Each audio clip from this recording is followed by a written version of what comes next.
l'escultor Horacio de Guia aquí a Mallorca. La taula és datable en el segle IV-III abans de Crist i tots els arqueòlegs estan d'acord en que era un monument religiós. Tal vegada la taula representa el déu Toro, que era adorat precisament en la mateixa època, segle IV-III abans de Crist, a tota la Mediterrània, des d'Àsia Menor fins al altiplà de la península Ibèrica. En Mallorca no hay taulas.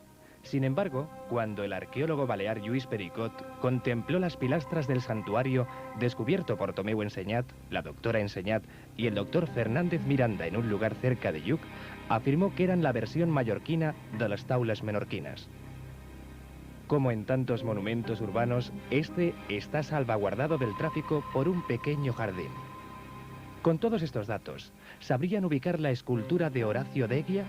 ¿En qué localidad se encuentra?